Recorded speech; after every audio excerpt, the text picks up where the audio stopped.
Welcome to one of the darkest stories in Resident Evil lore. This is the horrifying story of Lisa Trevor. Lisa's story is a haunting reflection of the dark forces at play, as she endured unimaginable horrors and underwent a grotesque transformation at the hands of the malevolent Umbrella Corporation. Through her distorted visage, we witness the shattered remnants of her humanity, sparking a powerful blend of fear and empathy within us. Join me as we unravel the mysteries that shroud Lisa Trevor's existence, delving into the depths of her torment and discovering the profound impact she has left on the haunting lore of Resident Evil. Lisa was born in 1953 to architects George Trevor and his wife Jessica. Her father was a renowned architect. He specialized in buildings of eccentric and elaborate designs which included traps, hidden passageways and riddles. The then owner and founder of the Umbrella Corporation, Oswald E. Spencer, admired Lisa's father's work and commissioned his firm Trevor and Chamberlain to build him an extravagant mansion. He persuaded George with unlimited funding, giving him free rein to build his secret pathways, booby traps and riddles, and told George to design it based on his aristocratic family home in Europe. After 5 years, the mansion was finally complete, and Oswald invited George and his family to stay as a gesture of celebration. As George was extremely busy with paperwork, he sent his wife and daughter ahead on Friday the 10th of November, 1967, and planned to join them soon after. Little did they know, the invitation was actually Oswald's sinister plan to exterminate the family, as only George knew about the secrets of the mansion. Once Lisa and Jessica innocently arrived, they were immediately detained by Oswald's men and taken into an underground cavern beneath the estate. They were then isolated and injected with the type A and B strains of the progenitor virus, which is basically the earliest form of the virus that turns humans into zombies. Over the next few days, Umbrella scientists conducted further tests on them, deteriorating them both mentally and physically. This was likely due to the degrading effects that the progenitor virus has on the human body, decaying their brains. We can see evidence of this when we read a letter left behind by Jessica to her daughter. She mentions the fact that every day her consciousness is drifting away, and the men in white are giving her shots which they describe as nutrition. This is presumably the shots of the progenitor virus. She describes the horror she feels as she sometimes forgets the faces of her daughter and husband, also describing how she wishes she could hold her daughter. Filled with fear and sadness, Jessica implores Lisa to escape with her during their next visit to the lab, feigning unconsciousness and seizing the opportunity when their captor is off guard. Once free, they will search for Lisa's father together. Jessica ends the letter with a plea for strength, dated November 13th, 1967. 3 days after they were captured. The next day, she was dead. As she did not react well to the virus, she was no longer needed. Therefore, she was executed and placed in a tomb underneath the mansion, forever lost in the shadows. Unlike her mother, and anyone else for that matter, Lisa had an extremely resistant immune system. Her body reacted well to the virus, and she gained a degree of superhuman strength. Although it wasn't to the extent that the Umbrella Corporation was after. The virus continued her mental deterioration, and as any child would, she longed for her parents, especially her mother. Meanwhile, the Umbrella Corporation continued their experiments on her, and to keep her calm, they insidiously used females to impersonate her mother. As the experiments continued, Lisa's mental deterioration reached a breaking point. She started lashing out once she realized that the impersonator wasn't her mother at all. She started to believe that the woman that was visiting her stole her mother's face. Therefore, she attempted to cut off the woman's face to give it back to her mother. We can see this from the notes Lisa left behind. Due to her mental state, they contain grammatical errors and get worse as she writes them. The first one is written November 14, 1967, 4 days after they were captured. She talks about being dizzy since they gave her the first viral injection. She then mentions that she doesn't see her mum anymore and questions whether she has been left behind. The second one is dated November 15th, 1967, the next day. Here she mentions that she found her mother and she's very happy as they ate together. She then mentions that the woman was fake, not her real mum. She describes her as having the same face, but different on the inside. On the next line, we can see that Lisa brutally cuts off the impersonator's face. She mentions that she got her mother's face back, and that she's attached her mother's face to herself so that she can give her face back to her when they meet again. In the following diary entry, it seems that she temporarily escapes from captivity to find her mum's tombstone, but she's unable to open it due to it being very heavy. In the following days, she then falls into a stupor and is kept chained to a bed underneath the mansion, fed intravenously via injections. Now let's go back to George Trevor. 3 days after the arrival of his wife and daughter, he himself arrives at the mansion. You can find excerpts of George's thoughts in his personal journal which he left behind in the mansion. Diary entry 1. George, filled with pride, arrives at the mansion after completing his work in New York. He admires the grand entrance and reminisces about the years it took to design and construct. He asks about his wife and daughter, but Oswald Spencer lies, stating that Jessica and Lisa went to visit George's aunt Emma in hospital. This leads to them celebrating alone together, and George pens an interesting line in his journal. Only he and I know the secrets to this building. The two of us sipped our glasses, basking in the secret pleasure of that. Despite the splendor, he feels a deep sense of loneliness without his wife Jessica and daughter Lisa. He recalls their joyful presence and Oswald's lie about Lisa's mesmerizing piano performance under the moonlight, filling his thoughts with warm memories. The next diary entry is written November 14th, 1967. His wife has now been executed by Oswald's men, but he has no idea. George explores the mansion with Oswald, discovering opulent rooms adorned with renowned artwork and curious exhibits.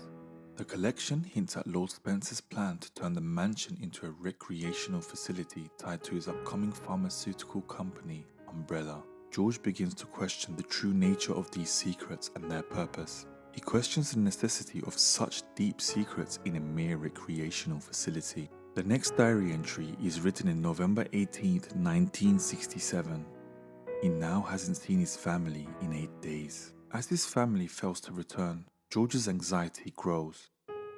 He is annoyed that the phones have not yet been installed in the mansion. He encounters eerie occurrences, including the unsettling presence of crows and the hidden underground stairway in the courtyard. He writes that the underground stairway was not in his designs and that it was made without his knowing. He also mentions that he feels like he is being watched. 3 mysterious men in white coats appear, causing him further unease and confusion when they tell him off for being in an unauthorized location. It is now November 20th, 1967. George becomes increasingly concerned about the absence of his wife and daughter and his items going missing mysteriously. Despite Oswald's dismissal of his worries, George decides to take action and plans to retrieve his family the next day. He unfortunately tells Oswald that he'll be leaving the following day as he's too worried. Preparing to bid farewell, George enters a room filled with portraits, but Lord Spencer is nowhere to be found. Instead, a man in white stares at a painting, delivering cryptic words about death and mentioning his family. George's confusion turns to alarm as he feels a warm sensation and collapses. We see another journal entry written November 24th. George finds himself trapped in a room, locked away for 3 days. He contemplates the secrecy surrounding the mansion and the irony of himself being a test subject for the riddle-filled mansion that he created. As spiders crawl across his body, he becomes determined to escape, despite being ensnared in his own design. On November the 27th, having managed to leave the confinement, George realizes that escaping the mansion won't be easy. He must navigate through various traps and solve intricate puzzles. Memories of the one-eyed tiger and the golden emblem resurface, but his recollection is hazy. I will now read directly from George's diary entries. November 29th, 1967. I can't get out. I've tried every possible way to escape, but only to be faced with the reality that I'm trapped. I've been everywhere. The laboratory with the large glass tubes filled with formaldehyde and those dark, wet, eerie caves. What can I do? At first, I didn't want to believe my eyes, but that familiar high-heeled shoe in the corridor. It was like a reflex. One name came to my mind. Jessica. I don't want to believe that they share the same fate as me. No, I can't give up hope. I have to hope they're alive. November 30th, 1967. I haven't had anything to eat or drink for the past few days. I feel like I'm going crazy. Why is this happening to me? Why do I have to die like this? I was too obsessed with designing this ghastly mansion. I should have known better. November 31. It was a dark and damp underground tunnel, and another dead end. But even in the darkness, something caught my eye. Carefully, I lit the last match.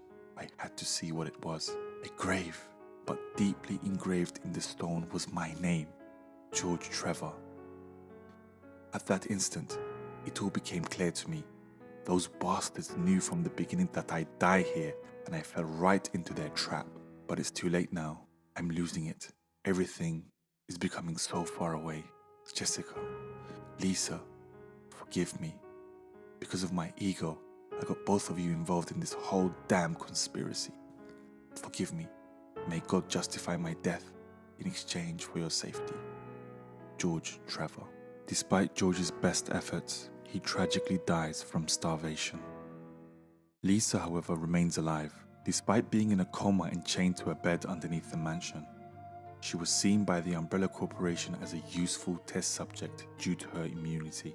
In 1978, the Umbrella prodigy scientist William Birkin was made the chief scientist in the underground lab and made considerable use of Lisa's abilities as a test subject. After 10 years of experimentation, Lisa was selected for testing with the Ni-alpha type parasite. This parasite was engineered to stop the mental degradation that the T-virus was causing to its test subjects, making them mindless zombies. The Ni-alpha parasite is inspired by the Las Plagas parasite, who turned its hosts into zombies, but they had kept some of their mental faculties. This can be seen in both the Ganados villages and the Nemesis bioweapon.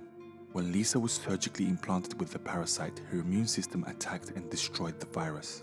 However, the parasite ended up restoring her consciousness and took her out of the 10-year coma that she was trapped in. It also recovered some of her intellect, but she was mentally a husk of her former 14-year-old self. Over the next 7 years, Lisa became a hindrance to the researchers in the secret underground facility. With the restoration of her consciousness, she was more able to use her enhanced strength to go after female lab workers. This is because she was still under the illusion that they had stolen her mother's face and that she needed to return it to her mother when they met again. Following the death of 3 female researchers, the Umbrella executives had grown tired of her and ordered her execution. After she was executed, the Umbrella Security Service waited 3 days to make sure that she was deceased. They then disposed her body in an undisclosed location. Despite this, Lisa's regenerative abilities kept her alive, and she began to live in the Arkley Mountains, surviving on her own means. Following the T-virus outbreak in the lab in 1998, Lisa got closer to the mansion. She made a home out of the shed that the former Umbrella staff used to store vegetables and continued to search for her mother in the underground caverns of the lab. In July 1998, in the caverns beneath her shed, she finally found her mother after a STARS member solved a riddle to lighten the weight of her mother's tomb. However, this wasn't in the way she had hoped. Only a skeleton was left, as her mother's body had laid there for 30 years. Overwhelmed with grief, she picked up her mother's skull and jumped into a seemingly endless chasm.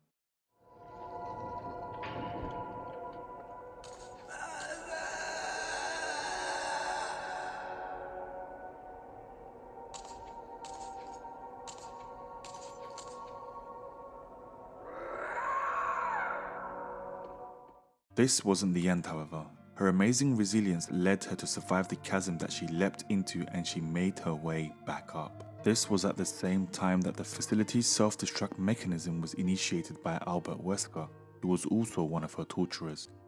Recognizing Wesker, she immediately went after him and hindered his plans for escape. This almost led to Wesker being blown away by the mansion's explosion, but he just about made it out alive after she was pinned down by the chandelier at the front entrance. The mansion was then engulfed by a huge explosion, and any trace of the horrors that it contained were gone. And after 30 years of relentless torture, Lisa was finally free. In the dark and tragic tale of Lisa Trevor, we witness a never-ending ordeal of suffering and loss. Her harrowing journey reflects the depths of cruelty and the consequences of unchecked ambition and greed by the Umbrella Corporation. As her humanity crumbled under the weight of uncompromising experimentation, we are left with a profound sense of empathy and sorrow for her plight. Lisa's yearning for her family and her unwavering resilience in the face of inconceivable horrors was truly tragic. Her story serves as a haunting reminder of the horrors that can befall the innocent no matter their age, making it one of the darkest stories in Resident Evil lore. Thank you for joining me in unraveling the existence of Lisa Trevor and her family. If you enjoyed the content and would like to stay updated on future videos, I'd be grateful if you considered subscribing, but only if you enjoyed the content.